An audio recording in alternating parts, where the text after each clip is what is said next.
Hello mga kainday! Ayan, preparing tayo ng ating lunch. At nagpapakulo na tayo dyan ng ating pork ribs. Isisigang natin yan mga kainday. Ayan, pinakuluan na natin siya. At syempre, nilagyan natin siya ng tomato. At isinabay na rin natin ng ating gabi para mapalapot natin yung ating soup. Yan. Sabay na nating palalambutin yan.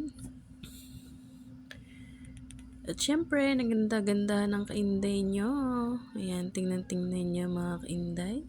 Charot-charot.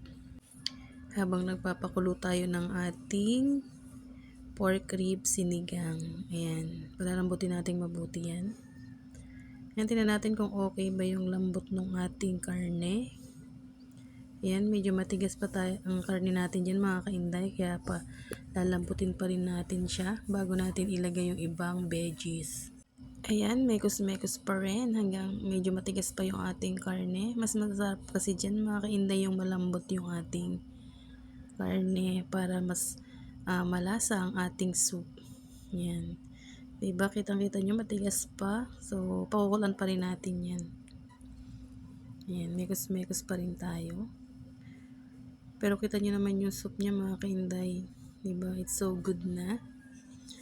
Kaya lang palalambutan pa rin natin. At the same time, nilagyan ko na rin siya dyan ng pork. Ay, ng sinigang mix. Yan. And then, pakukulan muna natin yan para yung ating sabaw malaman natin kung okay yung asim niya. And then, nilagay ko na rin dyan yung ating malang palakasang green leafy vegetable. Yan ang ating kangkong. Ayan, and then panghuli natin ilalagay yung ating labanos para hindi siya masyadong maluto. Ayan na guys, ang ating ulam for the lunch. Pork rib sinigang. It's so yummy na yan. Ayan, titikman natin kung okay ang lasa.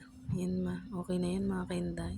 So good na. Thank you for watching. Maraming salamat sa support. Please follow, like, and share. Yan ang ating ulam. Bye-bye!